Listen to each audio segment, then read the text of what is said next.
Bismillahirrahmanirrahim. Elhamdülillah ve salatu ve selamu ala Resulillah. Allahumma alimna ma yanfa'una ve anfa'na bima allamtana ve zidna ilmen nafi'an.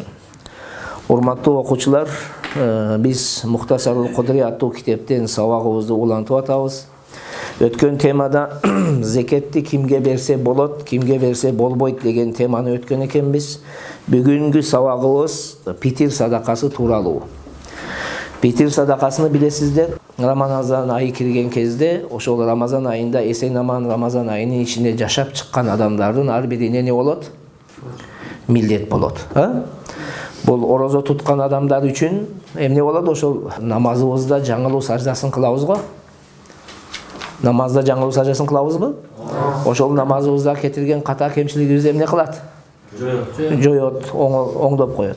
Ошол сыяктуу эле питир садакасы дагы биздин ошол Рамазан айынын ичинде бир билип билбей бир ката кемчиликтер кетирген болсок, ошолорду тазалап коюучу бир өчүргүч катарындагы нерсе бул. Чүнкү бул бир хикматы. Экинчи хикматы, ошол Рамазан айынын ичинде биз курсагыбыз аш жүргөн кезде, курсагы аш жүргөн адамдардын анан биз түшүнө баштайбыз да. Өзүң ач калбайынча башка ач калган адамдын сен сезе албайсың. Анын кыйналып жаткандыгын, анын башындагы бар түйшүгүнү, анын проблемасын сен не кыла албайсың? Түшүнө албайсың. Эми Рамазан айында биз түшүндүк, курсагыбыз аш калды. Кой эми ошол тиги кедейдин үйүндө дагы бир майрам болсун, бир той болсун, анын дагы курсагы бир нанга тойсун, этке тойсун деген ой менен биз эмне кылабыз? Колунда жок адамдарга питир садакасын беребиз. Чүнкү бир хикматы орозобузду кемчиликтерден тазалоо болсо, экинчиси кедей камбагалдарга эмне экен? Тамак болот, достор. Бисмиллахиррахманиррахим. Садакатул фитри важибатун алал хуррил муслими. إذا كان مالكا لمقدار النصاب فاضلا عن مسكنه وثيابه وأثاثه وفرسه وسلاحه وعبيده للخدمة. Питир садакасы ар бир азат мусулман адамга милдет болот. Эгерде өзүнүн жашай турган жайынан, кийиминен, эмеректеринен, улоунан, куралынан, кызмат үчүн болгон кулдарыдан тышкары нисапка ээ болсо дейт.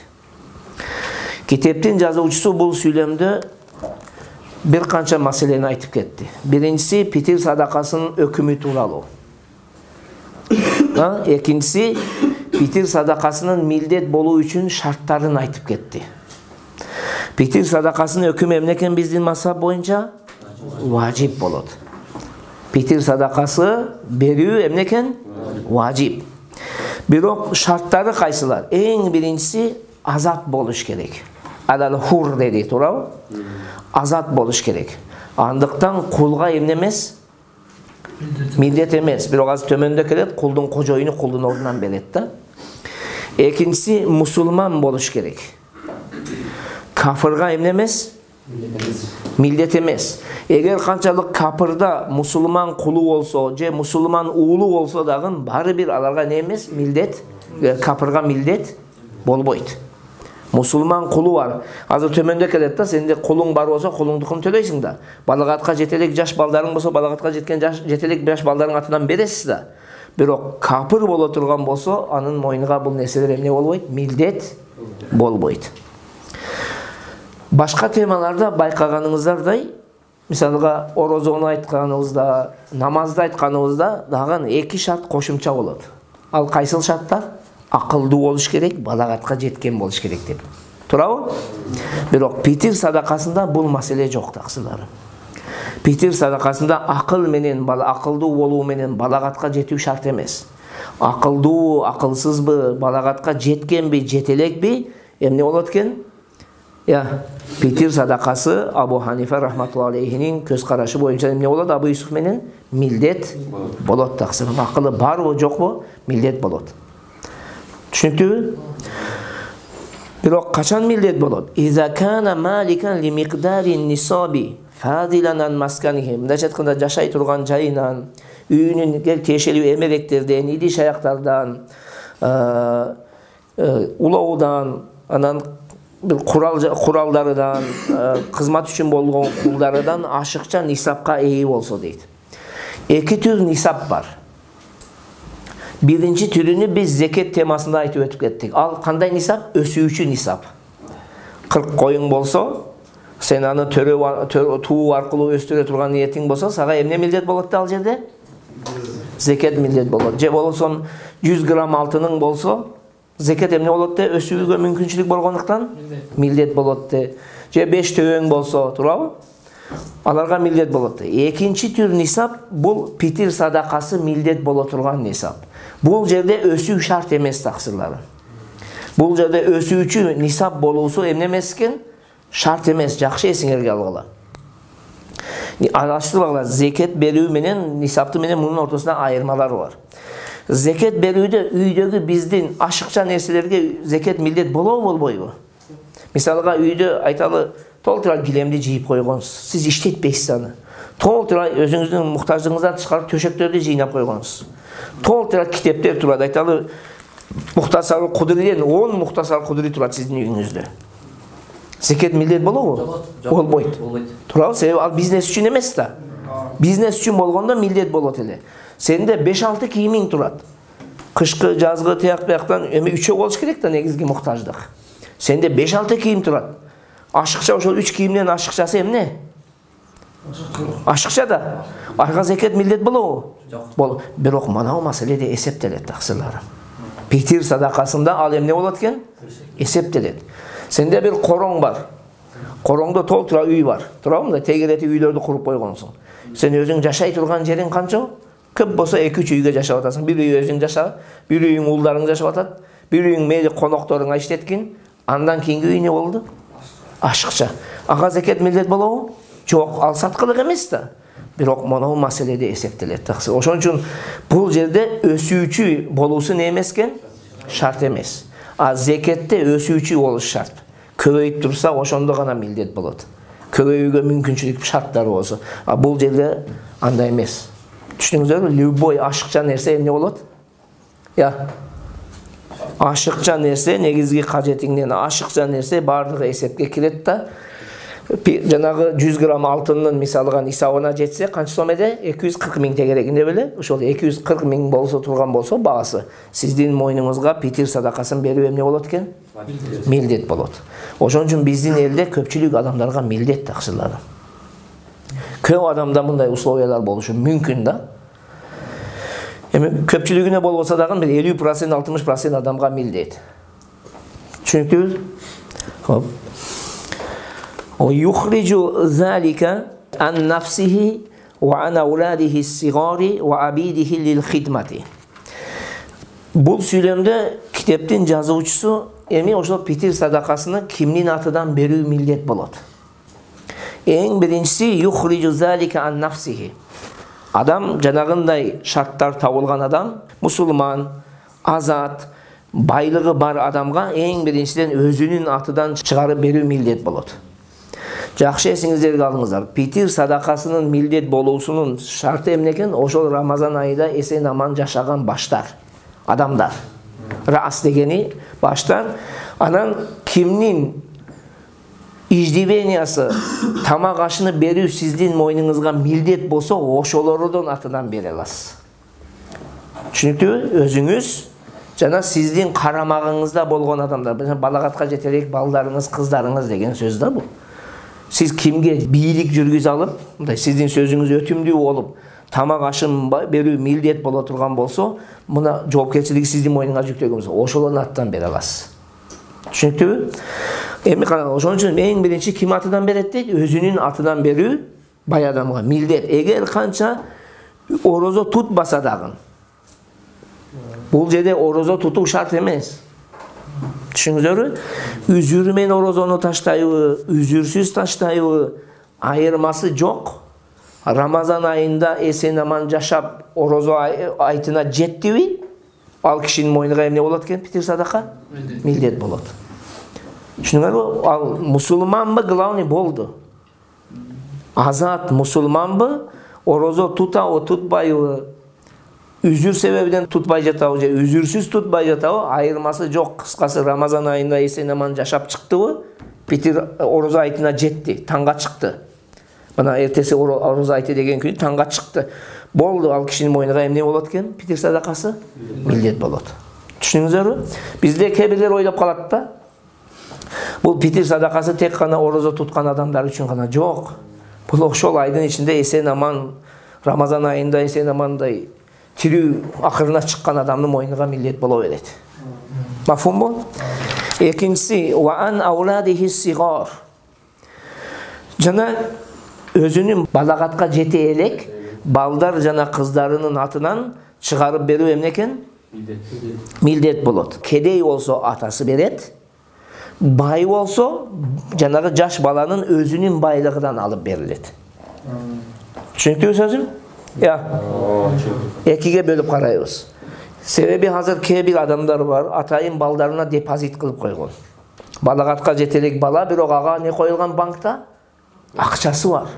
Байлыгы бар определенный. Түшүнүңүзбү? Белгилүү бир суммадан алым байлыгы бар. Мына ошондой балдарга өзүнүн акчасынан алып эмне кылат экен? Питир садакасын берет. Ал эми эгер кедей болсочу, жанагы нисапка эй болбогон жаш балдар болсо, анда атасы чыгарып берет. Балагатка жетелек балдар эгерде атасы төлөгөн болбосо, питир садакасын карайбыз. Кедей эле бала балагатка жеткенден кийин эмне кылбайт экен? Өткөн жылдардыкыны бербейт. Бирок байбы өткөн жылдардыкын эмне кылып берет? Төлөп берет. Түшүнүктүүбү сөз? Хоп. Бул Абу Ханифанын негизи боюнча да. Хоп. Ва абидихи лил хидмати. Жана кызмат үчүн болгон кулдарынын атынан дагы кожоюн не кылып берет? Чыгарып берет. Кулдар таксырым экиге бөлүнөт.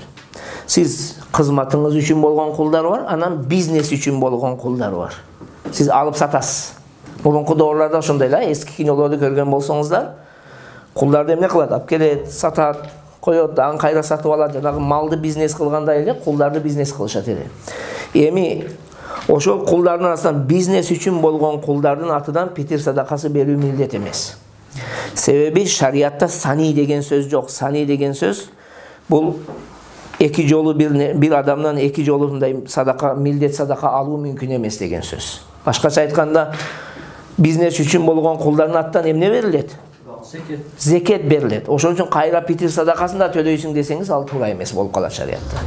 Бирини алышыңыз керек да. Биз эмнени алып жатабыз андан? Зекет. Ошон үчүн адыга не жок? Питир садака жок. Ал эми кызмат үчүн болгон. Мүмкүн сиз кызмат үчүн болгон кулуңузду башка бирөөгө ижарага бергенсиз, же күрөөгө коюлган, айырмасы жок. Анан ал мусулманбы, капырбы, мудаббарбы, умми валадбы, айырмасы жок. Бардык түр кулдарыңызга эмне болот экен? Атынан питир садакасы берүү эмне болот? Милдет берет. Милдет болот таксыр. Түшүнүктүүбү? Я, мусулманбы же капырбы, мудаббарбы же умми валадбы милдет болот. Умми валад деп кимди айтат эле? Кожоюндан төлөгөн күн. Туурабы? Хоп. Вала юадди ан заужатихи вала ан ауладихил кибар. Ата өзүнүн өмүр жолдошунун атынан питир садакасын чыгарып бербейт. Чүнкү себеби ата өзүнүн аялына толук бийлик жүргүзө албайт, ал сенин кулуң эмес. Туурабы? Толук нең эмес, сенин кулуң эмес, сен ал сайид болуп алып, кожоюн болуп алып ага сен бийлигиң жүргүзсөң. Жаңы мен не дедим? Кимге сен сөзүң өтөт? Анан тамак ашы кимдики сага милдет болсо, ошого гана не болот? Милдет болот. Аялыңызга сиз андай толук неңиз жок, бийлигиңиз жок таксыры. Баягы никеге тиешелүү акылардан башка нерседе ага сиз бийлик жүргүзө албайсыз да. Чөзасыңарбы?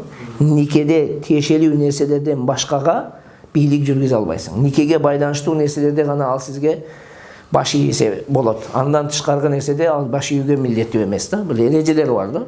Ошол себептен сиздин бийлигиңиз аларга не эмес, толук эмес. Кыскасы, аялыңыздын атынан, анан балагатка жеткен балдардын атынан берүү милдет эмес. Бирок берсе болот. Түшүнүңүзбү? Аялынын атынан, балагатка жеткен балдарын атынан берүү милдет эмес. Милдет эмес деген сөздүн мааниси бербейт экен деген түшүнүк эмес. Берсе болот. Мына бизде ошондой. Биздин салт боюнча мисалга аталар ошол үйүндө жашаган балдар, кыздарыны, аялыны баардыгын эсептеп туруп, чыгарып алып келип не кылат? Берет. Бир үйдө 5 адам жашаса, 200 сом алып келип берип коет. Мисалы 40 сомдон бере турган болсо. Ошондой жана эмеспи? Салтыбызда ошондой. Ошондой дурус. Болбойт деп ойлобошубуз керек. Түшүнүктүбү?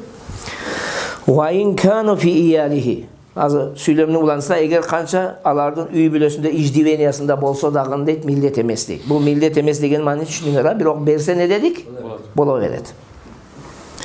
Ва ла юхриджу ан мукатабихи. Мукатабынын питир садакасыны кожоюну чыгарып бербейт. Жанагы кожоюну менен келишим түзгөн кулдар бар го. Жылдын башында 1000 сом алып кел, акырында 1000 сом алып кел, сен азатсың десе, ооба деп ал макулдугун берген болсо, аны не деп коет элек? Мукатаб. Мына ошол мукатабынын атынан чыгарып берүү не эмес? Милдет эмес. Себеби ага болуп вали боло албайт. Жооптуу эмес ага. Ага жооптуу эмес. Жана не дедик биз? Жооптуу болуш керек. 100% жооптуу адамдын атынан, 100% сиздин иждивенияңызда болгон адамдын атынан гана эмне кыласыз? Бересиз. Ошонун аттан берүү милдет болот. Вала ан мамаликихи литтижарати. Жана соода үчүн болгон кулдардын атынан дагы не кылбайт экен? Бербейт. Муну жокоруда айттым, а? Себеби эки нерсе болуп калат да. Вал абду байна шарикайни. Ла фитрата ала вахидин минхума. Эки шериктин ортосундагы кулга дагы шериктердин эч кимисине не болбойт экен? Питир садакасы милдет болбойт. Мисалга мен Жумадыл bir kul satıp aldık. Eközün ortasında ne olacak bu? Şeriktеш. Mesela men balki men 50% akçası men verdim, 50%'ini Cumadıl verdi. Ana köz bir kul satıp aldık. Buna uşul kişinin atıdan hiç kimimiz ne vermeyiz? Bitir sadakasını vermeyiz. Men dağın vermeyim, Cumadıl dağın vermeyiz. Çünkü ve yuaddil muslimu al fitrata an abdihil kafir. Musulman pitir sadakasını kapır kulunun atıdan emne kılat? Beret. Eğer de Cumadıl'ın mülkünde İslam dininde bol bolğan bir kapır kulu bola turgan bolsa, Cumadıl'ın moynuğa mildet bolot, anın atıdan dağın pitir sadakasını veriyor. Sebebi nege? Cumadıl'ın icdiveniyasında, karamağında. Tamagaşı kimnin moynuğa mildet? Cumadıl. Dağın emne? Cumadıl ağa tolluk biylik yürgüz alat. Cumadıl ağa jooptуу kişi. Oşol sebepten kapır dağın bolsa beresiz. Çünkü emneden beriş gerek. Wal fitratu nisfu sa'in min burrin aw sa'un min tamrin aw zabibin aw sha'irin. Pitir sadakası budaydan yarım so, kurma, meyiz, arpadan bir so deydi. Yaxşı esiniz deganыңыз. Pitir sadakası emneken? Eğer buday berem desen yarım so. Alemi eğer de kurma, meyiz, arpa berem desen kança deydi? Bir so. Bu yerde ona kitaptın neyisi? Muhtasar Kudur'un yazıcısı meyizli kurma menen emnenin katarına koştu? Arpanın. Başka kitaplarda meyiz nenin katarına koşulgan? Budaydan katarına koşulgan. Düşündünüz sözüme? Kebir kitaplarda nenin katarındaken? Buday. Bu kitapta arpanın katarında yazılıp jatar. Emi yarım so kança olur? Bir sonu kança dedik ötkönde? 3 kilogram 25 gram dedik. 250 gram degende. Oşonu ne dep koyat? Bir so. Başkaça dağın aytılgan yerleri var. İmenna uşul dep egli. Bu kebir alımlardan taktoğusu. Asilerden komus bu de neydi? Lugat kitabınger var o. Kırgızça. Anda açıp karsanlar 3,5 kilogram dep durat. Kebirlerinde bundan 250'den biraz köylük dep durat dağın. Al problema yok. Her bir alım özünün taktoğu menen bul meseleni yazgan. Kıskası yarım so, şol 3'ü 200 gram deli, o şonu ortasından bölseniz kança olup kalat? 1 kilogram 600 gramdan biraz köylük bolup kalat. Turabı? 1 kilogram 600 gramdan köylük bolup. Buna şu buday bere turgan bolsanız, o şonu berişiniz gerek. Alemi arpa, kurma bere turgan bolsanız, roğuna kança veretkensiz? 3,250 gram. Düşünüktü? Ya. Eğer de özünü berem deseniz. Aleme eğer özünü bermeseniz özünü bermeseniz bağısını beresiz. Bizden doğruda taksırın. Bizden doğruda. Budaydı je arpanı bergenge karaganda bağısın berip jakşı. Vassavu inda Abi Hanifata ve Muhammedin rahimahullahu ta'ala samaniyatu artalin bil Iraqi. Abu Hanifa menen İmam Muhammed'in köz karaşı boyunca so 8 ratıl bolot. 8 ratıl. Ötken temalarımızda biz ratıl jönünde kep kıldık ele. Ratıl dep 406 bütün, başkaça aytkanda 406 gram 250 milligram. 406 gram 250 milligram bolot. Emi mına uşul 406 gram 250 milligramdı 8'ge köbeytsеңizdер dana sonun ölçümü çıgat. 3 kilogram 250 gram degen. 3 kilogram 250 gram dep çıgat. Bu kim köz karaşı ele? Abu Hanifa jana İmam Muhammed'in köz karaşı boyunca. Ve qala Abu Yusuf khamsatu artalin ve thulusu ratlin. İmam Abu Yusuf rahmetullahi aleyhi aytdı. So dep 5 ratıl, anan 1 ratıldan 3'ten 1 bölügü dedi. Ama Abu Yusuf'un eğer bu pikirini ala turgan bolsak, bojomol menen 2 kilogram 167 gramın tegereginde olur. Biraz azırak bolot. Buna uşul dep bir sonun ölçümü uşul deydi. Albatta bu yerde Abu Hanifa jana İmam Muhammed'in pikiri alıngan. Oşonduktan sonun salmağı kança eken 3 kilogram 250 gram. ووجوب الفطرة يتعلق بطلوع الفجر الثاني من يوم الفطر فمن مات قبل ذلك لم تجب فطرته ومن أسلم أو ولد بعد طلوع الفجر لم تجب فطرته.